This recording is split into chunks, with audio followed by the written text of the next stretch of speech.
All right. It is my pleasure to introduce to you guys Stu Brauer. He is the founder, owner of Urban Movement, and they're based out of Charlotte, North Carolina.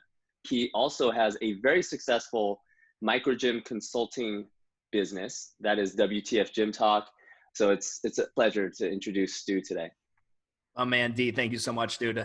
People don't, whenever anyone asks me, who out there is moving and shaking, like who's making a little bit of a stir, I always tell them I went to California to go see Khalifa and jam with him for a while, but probably the most fun I had in that entire trip was hanging out with you, and you took me to Google and you showed me around the NC Fit location you were at.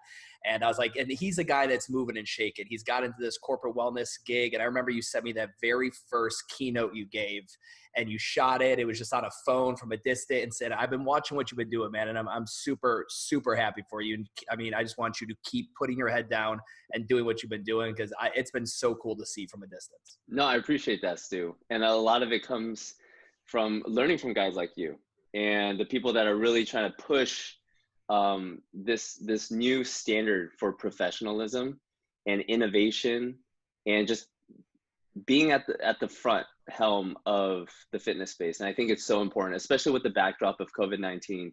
We know that our health and wellness is such an important factor in our overall well-being. So I thought it would be very appropriate to have somebody like you that has the insight of being a gym owner and also helping other gym owners be successful in their own businesses. I thought would be a very cool perspective to have. Yeah. So Stu, could you share a little bit about your background and how you got into the space and to where you currently are? I'm going to give your audience the non-boring elevator pitch. So 14, 15 years old, high school.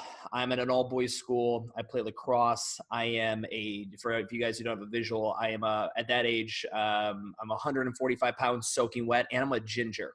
So this isn't an easy gig, right? Like I'm an all-boys high school. I'm trying to get laid. I'm trying to make varsity. This isn't an easy gig, right? Being a skinny ginger. So I live in the weight room.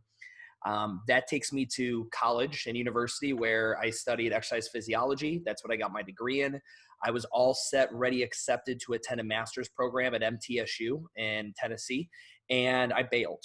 I decided, F this, I'm not going to do that. I don't want to do any more school. I want to get into the real world.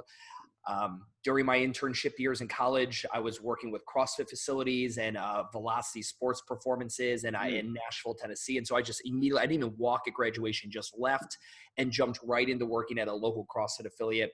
Did that for a while, making maybe $500, $600 a month. And then I took a flyer on leaving the CrossFit gym and going to work for Globo Gym. When I say Globo Gym, guys, I'm talking our Gold's gyms, Lifetime Fitnesses, the big box gyms we all know. And that was like a big thing back then. Back then, you didn't do that. Back then, CrossFit, like it was us versus them. Like that was your biggest enemy back in 2006, 7, 8 was a Globo Gym. So, I do that, and I did it to learn the business side.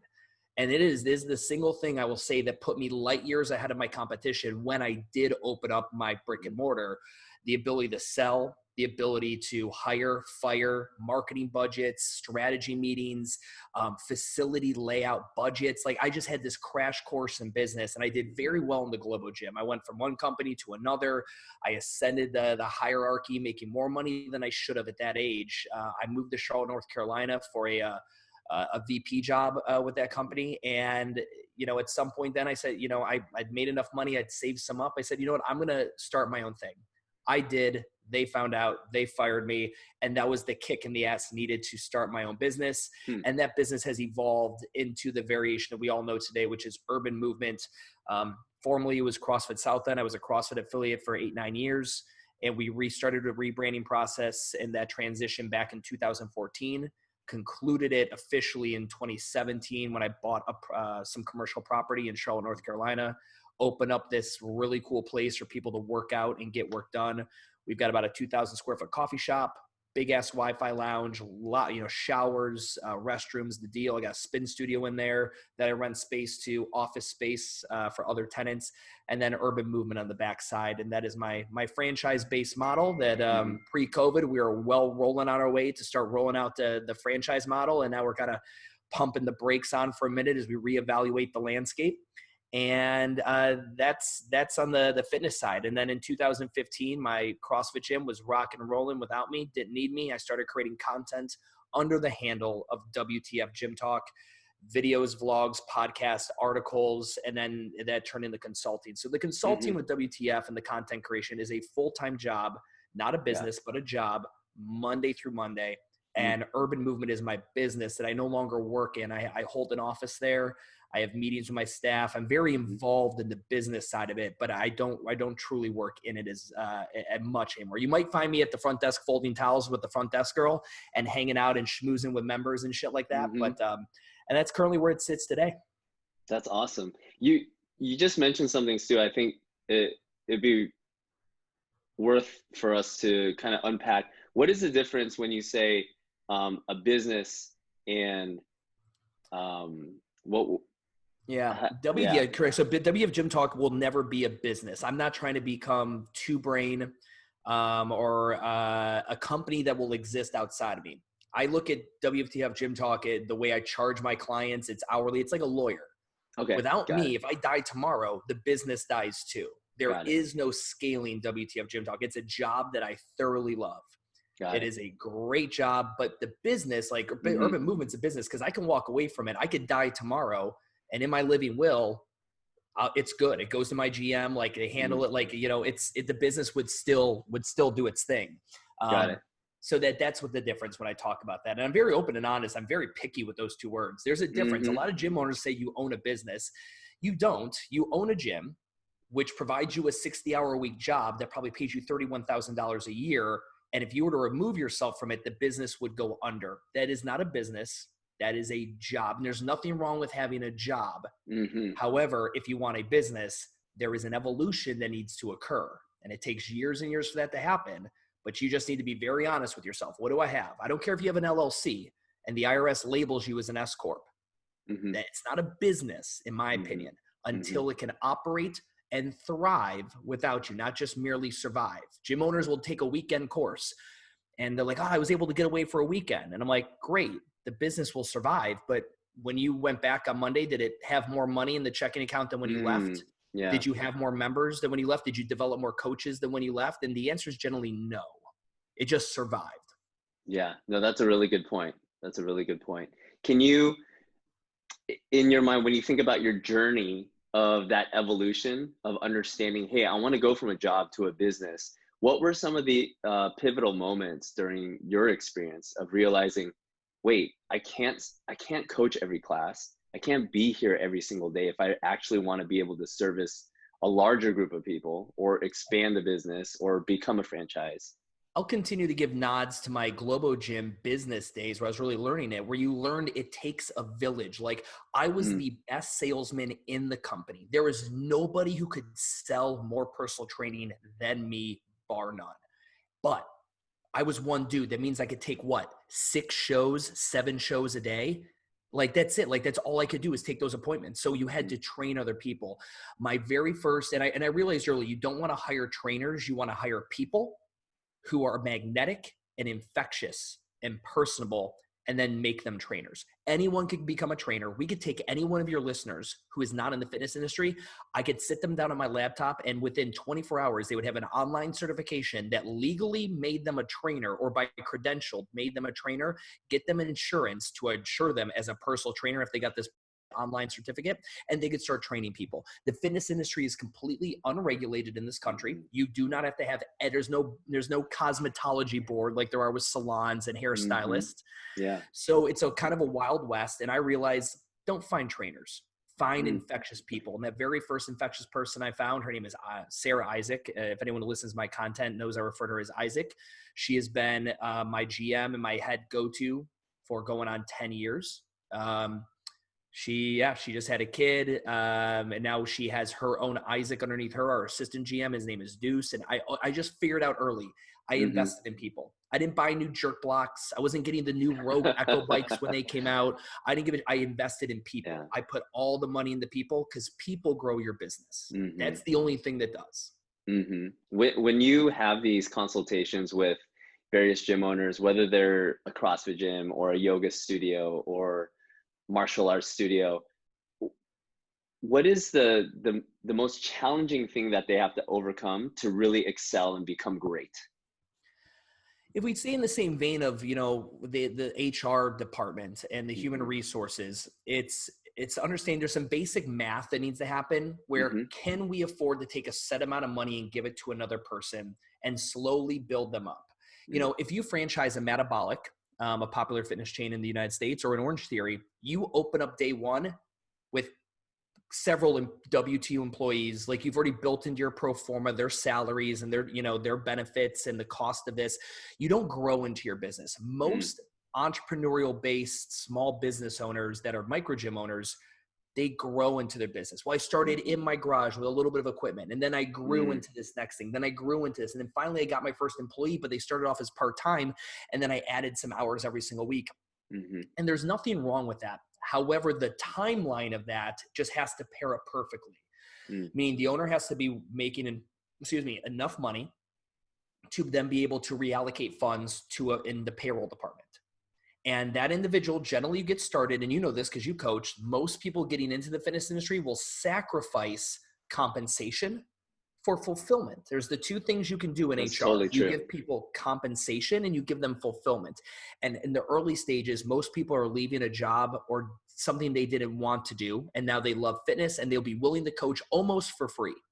But that only lasts for a certain amount of time. Yeah. And you need to find a way. And this is one of the things prior to COVID, it was probably one of the bigger parts of my business. I create custom compensation plans for micro gyms. Mm. So whether they want to do salary or performance based or hourly, I'm not here to judge. I'm just there to create. And we create compensation plans that allow fulfillment to be high, but compensation has to gradually climb. And then there has to be check-ins with those employees. Do Mhm. you want to stay there? What do you want to do now? Because that desire changes. I want to coach. I want to coach. I want to coach. 6 years later, they're having a kid. I'd like to do more admin. I'd like to do more admin. I'd like to do Mhm. some at homework. So you always got to be aware that fulfillment's going to change over time. So that would be from being great. I think that's mainly the thing is realizing for you to be great, you have to make others great. And those are your employees. I believe in the retention of employees over customers. This might shock some of your members here. I care about the retention of my customers in terms of how long I know the average person stays. If a Mm. customer leaves my business, I do not care. I literally, it emotionally doesn't even touch me.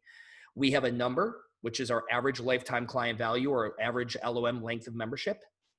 And if the individual is passed into that threshold, I'm happy. And if they cancel, so be it. They were a great client. I gave them what they needed. We'll go our separate ways. There's new people always coming in the door. Mhm. If they come in under it, we want to investigate that. Why did they cancel so early? Why didn't they stay Mm. as the average length of membership? But I've been super unemotional about customer cancellations and retention there because people come and go, come and go, come and go. But employees can be forever. Every gym owner is like, I've got clients who have been with me for 10 years. I'm like, shut the how long has your number one employee been with you? Well, Johnny started 8 months ago. I'm like, that's where you want to brag. Don't brag on a client that's been with you 10 years. That is not worth bragging. That has Mm. done nothing for your business. If I extrapolate that one person's membership dues over 10 years, you don't survive off that. But if Yeah. you had one employee over the course of 10 years, I promise you, without that one individual, you probably would go out of business. Yeah. No, that's absolutely true. And I think that's why that's a testimony to the way you're developing your business as to why you've attracted talent like Isaac, like Deuce, and these high quality people that come to work for you. And not only are they able to get fulfillment, but the compensation is equally there, or if not, maybe even greater, to the point where Yep. they want to see you be successful. They want to grow the brand of Urban Movement. Yeah, And I'd also recommend keep your staff small at the G or the micro gym level. You can have very tight staffs. You don't need 6 full-time employees. Most micro gyms that I look at generally will run perfectly on about 2 full-time GMs. Or a mm, full-time and an assistant, maybe 1 part-time coach, something like that. Like you're able to run these enterprises pretty depending on the membership base and what your workload looks like. But you're able to run with a really lean crew, and a lean crew means they get paid well, mm, right? Because you get paid better having 3 people than it is having 5, obviously. And everyone knows, and they become much more entrepreneurial than having a large staff where everyone's kind of just in their own section. So it's like, my leadership team is my GM and my assistant GM, and then our marketing and branding coaches. And my guys, like, again, like if I died tomorrow, I think they would move the brand of Urban Movement forward so well because they helped create it. They were a part in the creation process. I mean, in everything. And, but then again, that's me investing in those humans constantly and making sure they're fully aware, though, that if I had, some guy had a gun up to my members or to my employees, sorry, members, you're getting wasted. I don't give a fuck. Like these employees of mine are they're my priority above and beyond everything. Yeah, no, I respect that a lot. It must have been very easy for your current employees to really buy into what it is that Urban Movement stands for. So can you help us understand what separates Urban Movement from the typical micro gym experience? I've been there. I was out there a year ago, and it's very different when you walk in. I mean, the lighting, the smells, the way things are laid out, the fitness floor, it's very different. So can you kind of talk through what your vision was when you created Urban Movement? Yeah, so I do this scenario, and anyone who's a gym owner listening is do this. Imagine your city is holding this event inside of a local NFL stadium in your town, right? Just pretend. And what it is all the micro gym and fitness owners are sitting at the 50-yard line on a stage, and there's one microphone at the front. In all the stands of this football stadium are all your potential prospective customers in that city or wherever you hail from. And every gym owner is given the opportunity to walk up to the mic and in one sentence, say what it is that they do. What is it they do better than anybody? What is their niche? What makes them unique? Whatever you want to frame it as. I guarantee you 99% of what everybody would stand up and say sounds exactly the same. We have great coaching and our community is awesome. Our programming is great. We're a top-notch premier facility. You would hear all these things. And I know what all those are because I not only consult with gym owners, but I am a student of the fitness industry. I travel and take field trips to the cities like, in Philly and New York and Boston. And I visit these in Atlanta where all these great studios are that some people have never even heard of. So with Urban, I wanted to be able to stand up on that stage and people said, what's Urban Movement's USP, unique sales proposition, or maybe unique brand proposition? We're a place for people to work out and get work done. I was the first facility that I could do any research on that had combined the concept of a full service coffee shop, a full free Wi-Fi lounge, like WeWork, but free, and a group fitness facility in the back.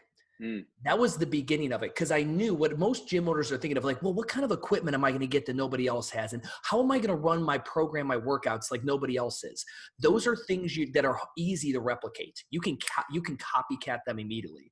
And hell, from the time you've come, if you were to walk into that space now, because we were renting out half that space, it's literally just our 4,000 square foot section in the back, throwing walls up and renting it. It looks completely different than when you were there because the actual fitness and the methodology is not that's not the sales point. Not that anybody walking in is like, oh, I'm going to join this gym because I can get coffee here. Because let's be realistic. The only motherfuckers drinking coffee, early morning classes, and maybe the afternoon class. 6 p.m. class, 5 p.m. class, they're not crushing coffees. It doesn't make any sense. But it's the brand. It's the brand of what it stands for. It's a very cool, very good feel. It's very modern. It's got a good feel to it. So, but a place to work out and get work done, that was the genesis. And if I could do that, which is unique, nobody else was able to say it. And now in Charlotte, I think there's 3, maybe 4 gyms now that all have little coffee shop-like elements inside their gyms now, which is okay. Copycatting is okay. It's going to happen. Amazon Prime was the best in 2-day shipping. Now everyone and their mother will do 2-day shipping.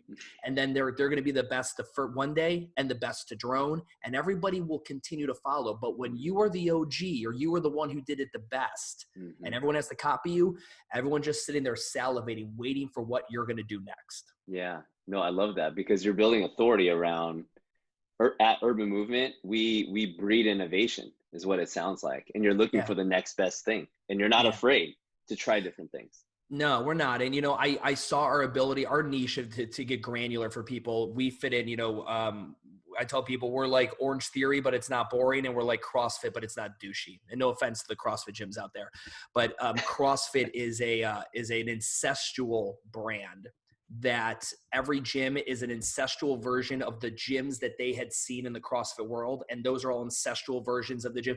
We could all be blind. We could lose our sight today, and you could walk in the CrossFit gyms and probably call things out. Over here's the Rogue banner. Over here's the rig. Over here's the American flag. There's a yellow Home Depot bucket with chalk over here. There's a cubby for weightlifting shoes that go in over here.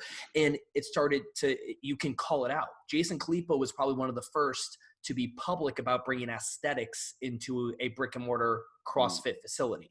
Right. And then, and it's obviously evolved in aesthetics and, what do they call it? Like gym porn, like what are the sexy looking gyms in the United States and all that stuff. Like aesthetics has become a thing now as people get into the, the Orange Theory and the Lululemonification of your space, making it boutique, making it posh. Right. But yeah, that's essentially it. Then the workout is different. One thing, when we had everybody cancel, when I mean everybody, we had a high percentage of CrossFit people cancel when I rebranded, and that was okay. And the number one thing they stated on their cancellation, D, was it's not CrossFit anymore. Wow. Not just from the programming and the way we run things and the equipment I got rid of and all this other stuff, but it just didn't feel like CrossFit. It didn't feel, they didn't have that feel. I no longer wanted the clubhouse. I didn't want people hanging out at the gym for an hour afterwards. I don't want it. I don't want you hanging out at the gym for an hour before. I want you to get in, get fit, get out, go on with your life because you're busy and you have other things to do. I do not want to be the best hour of your day. I want to be a pillar of your schedule. The idea of being the best hour of your day, in my opinion, is I have a mantra that I believe that becoming the best hour of somebody's day is unrealistic. Are you going to tell me that workout, I don't care how good, how much you love Fran, that workout is the best hour of somebody's day? It's better than watching your kid hit the home run at a T-ball game. It's better than getting a promotion at work. It's better than, your mom surprising you coming in from out of like, really, the gym is the best hour of the day? And you want to hold that burden of having to be someone's best hour of their day every day? That is a plight and a response I don't want. I just want to be like taking a shower. I want to be like going to the dry clean. I want to be a pillar of your schedule. And when you do that, there's less emotion. The best hour of the day gets ruined when you fire Johnny, the 5:30 a.m. coach. The best hour of the day gets ruined when the gym owner comes back from an OPEC certification and wants to start changing the programming. And the best hour of your day gets ruined when you decide we're not doing the open anymore. People who are like, I go to this gym because it's the best hour of my day. My guess is they don't have a lot of other important shit in their lives going on. I want people who have other more important shit in their lives. That's it. I want people that aren't holding on to fitness. Like we all have clients that are holding on to fitness and an element in their relationship and their romantic relationship with fitness because it's filling a void elsewhere. If we were to get into the deep psychology of it, we all know those kids that are competitive in CrossFit when they know that's never going to be a sport for them. When they know they work 9 to 5 at Wells Fargo. Okay. It's never going to be a thing. Why are you crying after 17.2? That is that individual I no longer wanted to service. And the best way to do it, get rid of CrossFit and create a product that was completely the antithesis of CrossFit. I'm 35 and I've been doing CrossFit since 2008. And there was definitely that time when my life gym balance was very, very you were probably doing unhealthy. 2-a-days and everything. The whole thing, and I was trying to live my life as an athlete. And I think it wasn't until maybe the last, sad, I'm kind of embarrassed to say it, but the last 3 years when I got back to my why and I had to ask myself if I want to make a career as a business owner in the fitness space, I have to answer the question, why do I exist every single day? And if I don't know how to answer that, and if the answer is based around my performance in exercise, like that's not gonna stand. I felt it was a complete insult. What I think CrossFit did very poorly was the bipolarization of the brand. So you had CrossFit that fights big soda. You have CrossFit that is the sport for the fittest of the world. You have CrossFit that's also a methodology and universally scalable. And you have CrossFit that is, fighting the NSCA with, fake journal. Like you had all these different hats under one name. That's in branding. And that's the one thing I think I do better than anybody in my space right now is brand design and strategy. And branding, you cannot do that. You have got to have one core focus and one niche. You cannot be bleeding in. And I think that's where a lot of people kind of got confused. I wish CrossFit would have came out and said, the game. I wish they would have branded the games differently. I wish they wouldn't have called the CrossFit Games. I wish they would have called it like the fittest in the world sport or something like that. I wish they would have branded it different and said, literally, you can't have a 9 to 5 and do this. Like, we're going to make this so difficult. If you have a 9 to 5 job and you think you're going to do this doing 2-a-days after you get off work at Bank of America, you're probably not going to make it, short of you being a genetic phenom. Like, I wish they would have given those athletes, because everyone just looked at Noah Olson and was like, oh, he hangs out with his dog. I hang out with my dog. Let's go. I can be a CrossFit Games athlete. Like, no, you fucking can't. The kid is a genetic specimen and he works out for 8 hours a day. Yeah. You work at Bank of America for 8 hours a day. This will never, you wouldn't, I mean, you wouldn't confuse that with any other sport, but CrossFit painted this picture for people. Anyone can make it to the games. Yeah. And that's, I think that was such a slap in the face, not only to the athletes that work so hard. I think that's annoying, but B, at the same time, that's where the bipolarization, and they started crossing the streams of the two brands, which created a lot of delusional clients who get upset at the gym owner when the gym owner's like, oh, we're not doing back squats anymore in class. Yeah. And they're like, whoa, why aren't we doing back squats? Well, I only have 3 racks and the gym's grown and we have 15 people per class and we can't really make that work. Well, why don't you buy more racks? Well, it's just not financially, the economic engine doesn't drive it. It just doesn't make any sense. Well, how's that's it. I'm quitting. The programming here sucks. I'm going to another. And like my CrossFit gym owner has heard something in that ballpark. Wow. Yeah. It's a very bizarre personality trait, characteristic about that niche area. But what I find refreshing about what you've done with Urban Movement is it's a very, very realistic approach to the role that exercise and fitness should have in our lives. Yeah. Right. Like you said, get into the gym, you work out for an hour, and then go to your son's t-ball game. You should be there. You should be there ready to just go crazy for your son. Yeah. And find the biggest thing we did is we realized that the great thing about CrossFit is it comes with the science. You know, you got the Hopper model, you have the 3 metabolic pathways model, and then you have the wellness sickness continuum. That's kind of the basis, the foundation of the fitness. And CrossFit had that, but try explaining all that to somebody in one sentence on an elevator. Not happening. It's just too much. It was too much Greg Glassman brain dump. They needed to distill it down a little bit better. Look at Orange Theory. Orange Theory uses EPOC. But you won't see EPOC, excess post-oxygen consumption, for those of you guys who are paying attention from the exercise physiology world. You won't see EPOC in their marketing.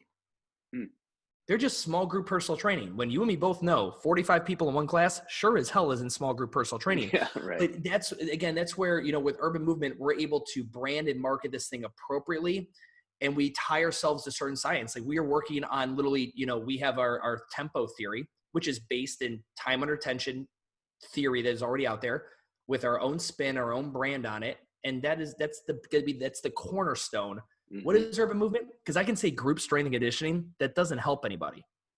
I can say HIIT classes, they get the idea, but it doesn't really help anybody. But if I say, we're group fitness that utilizes tempo theory, or let's say we utilize the term tempo training. Ooh, what's that? Tell me more. Just like when I say we're a place to work out and get work done. What do you mean get work done? Oh, let me tell you about it.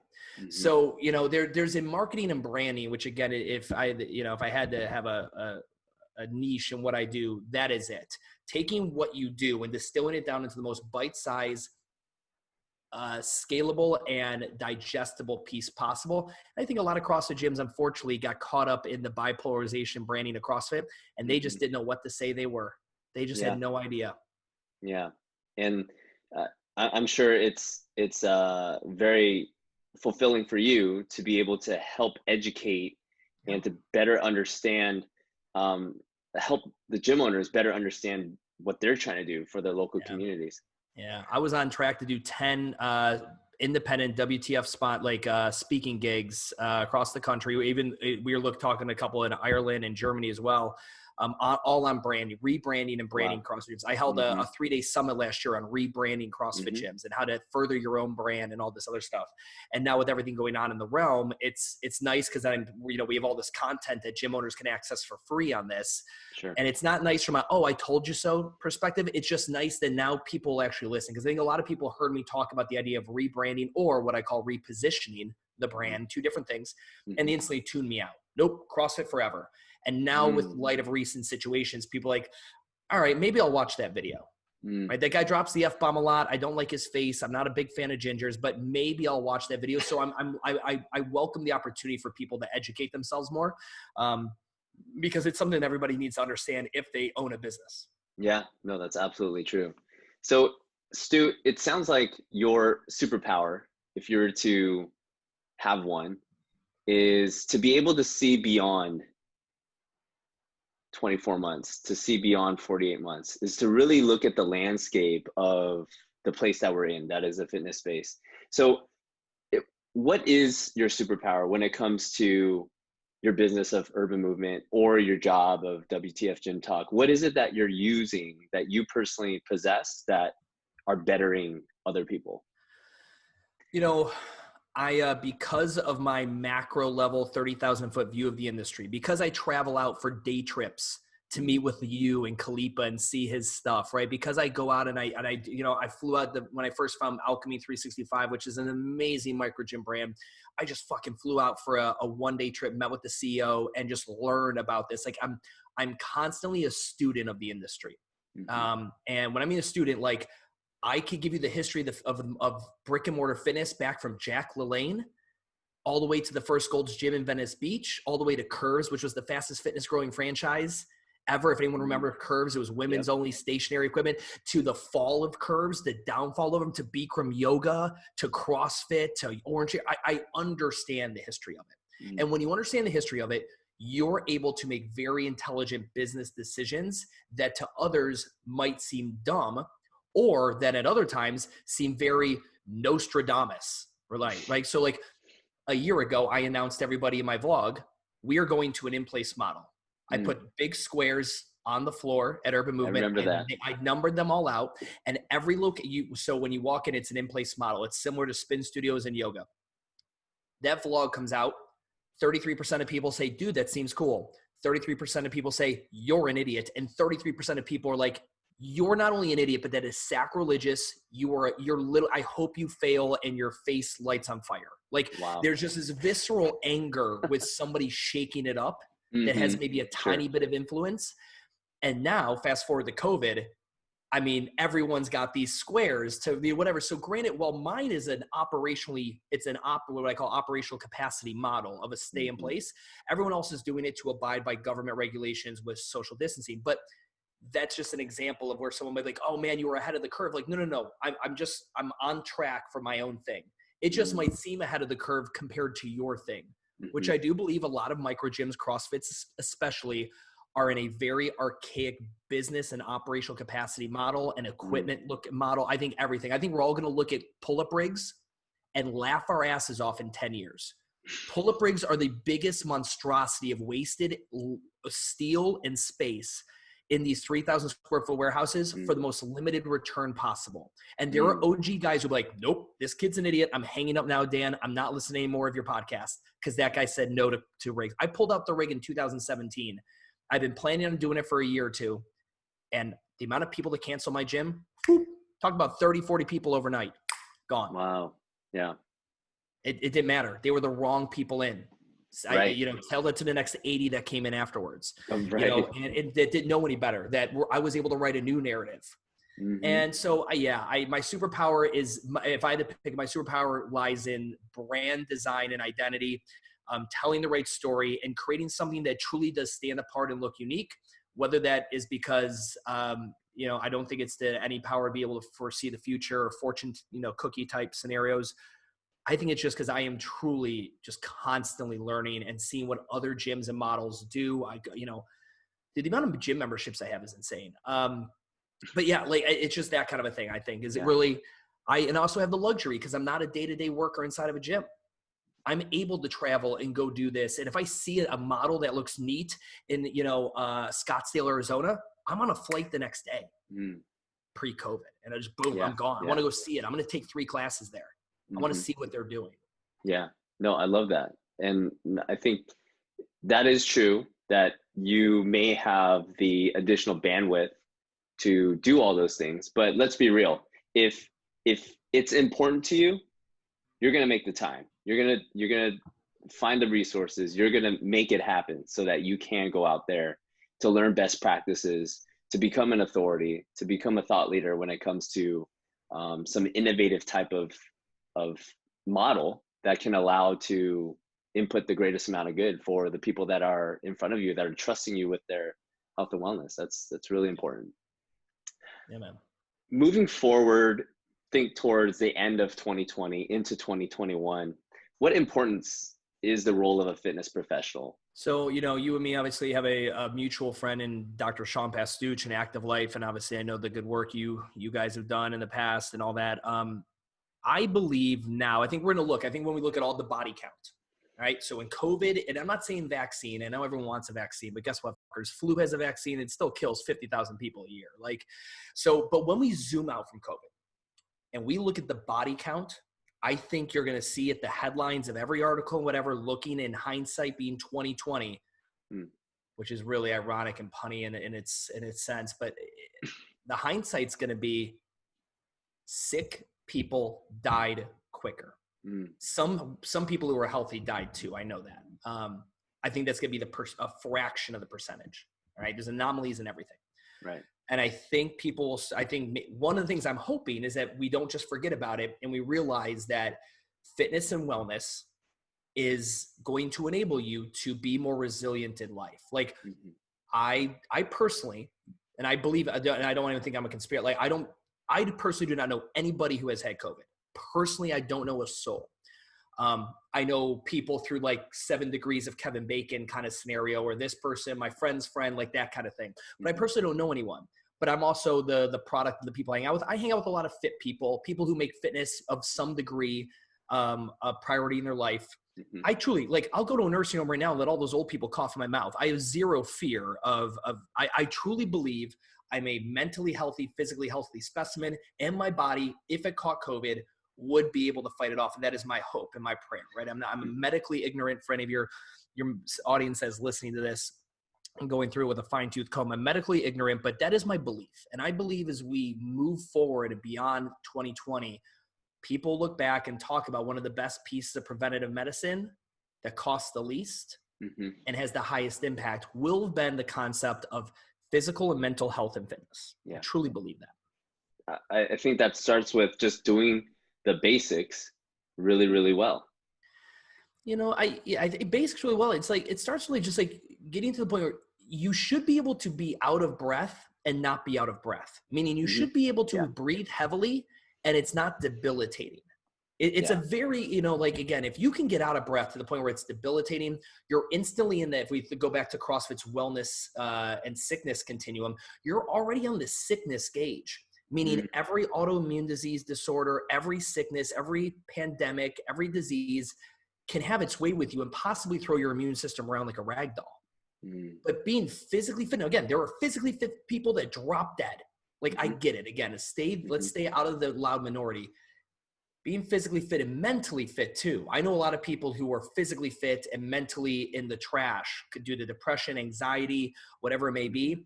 And mentality breeds physicality. If you believe in that, if you believe in, mind can create matter and all that. I've watched people mentally walk themselves into getting a 3-month flu, So yeah, I'm really hopeful that becomes it. I think also the other thing is the social fabric. I hope everybody stops worrying about robots and AR taking over the world or VR taking over the world. I think it all showed one thing post-COVID is that social interaction is desired. But I think I hope it's going to be kind of like China in the regards that in China, if you're sick, you put a mask on, which makes kind of sense. As a gym owner, do you know how many people come in with the flu and they just it is a gross. I'm here to sweat it out. I'm not feeling good, but I'm going to sweat it out. So I hope it does raise our awareness to the fact that diseases and infections and stuff are very real. And, I hope people get in the habit of washing their hands. I don't want a community of people that are just completely immune to disease because we've literally been putting antibiotic hand sanitizer on our bodies for 18 months and developed a resistance. But I do hope people become more health and safety conscious in that regard. Gyms are going to be cleaner, which I'm super excited about because gyms are notorious. Even people who say their gym is clean, the pure nature of what happens inside your gym qualifies it as a dirty entity. It just, you cannot have double-digit people sweating on the floor and on equipment and wind blowing and droplets going, and then not be a dirty place. I'm sorry. I don't care how clean it is. It's just by nature a dirty place. The cleanest porta potty in the world is dirty. So, I mean, like, and I'm not calling people's gyms a porta potty, but just I like to punch visuals home. Again, I like brand design and creating imagery. But that I really hope for that in 2020 or 2021. And I hope people start emphasizing the importance in the brick and mortar space of visual communication efforts, whether it be on-demand streaming workouts, live workouts, the idea that there's an audience to reach well beyond your scope and your limitation of your brick and mortar. Yeah, I love that. I think that's a very insightful thing to pinpoint. Going forward, you have to think about all those things. You have to design and navigate the times that are about to, hit us moving forward, and be ready to be flexible, be ready to make those pivots when it's appropriate, and to kind of pan out and to have that foresight into understanding how do we continue to push our vision forward. Yeah. And so I think that's really important. Pandemic. So like, I don't know if people see, I only saw maybe the first one, The Purge, right? I had been saying in podcasts, so there are two things I kept saying in podcasts for years leading up to it. One thing, I would challenge the brand loyalty of CrossFit gyms and say, if Greg Glassman came out today as the Jerry Sandusky of 2018, or whenever I started making this statement in my podcast, would you still carry the flag? And I would position that in my podcast to interviewees and all that other stuff all the time. And then obviously this Greg Glassman thing happens and we see the fallout from that. I would also go ahead, I would talk about the micro gym industry specifically needs a purge. The fact that there are 16,000 CrossFit affiliates is proof that there were probably about 10,000 CrossFit affiliates that are never going to make it.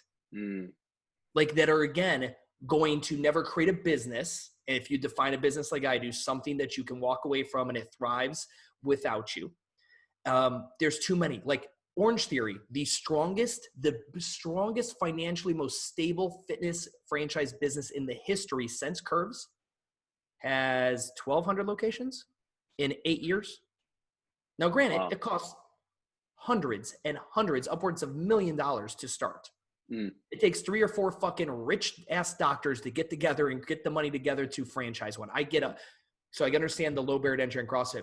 But the bottom line, 16,000 of anything, find me 16,000 anythings in the world. 16,000 locations that are, that was just like, anyone who just looks at the math and understands how many Starbucks in the world there are, how many Planet Fitnesses there are in the world, like it's insane when you hear 16,000, you're like, oh, well, half those are bullshit anyway, and they're going to go out of business in the next 10 years. So I was happy for a purge to come through. It sucks, but I did believe that there needed to be a state of correction with a lot of these gym owners. I really, really did. And I think that's necessary because I think a lot of people opened up gyms for the right passionate reasons, but they were missing a key element. And I think the gym was maybe jading them a little bit. I think a lot of people will be happier not being a gym owner, being involved in fitness somehow, having the skill set that they know, but not having the burden of owning a business, because that is a very special burden, a very heavy one that I think only certain individuals will successfully ever carry. Yeah, I agree. That's very well said.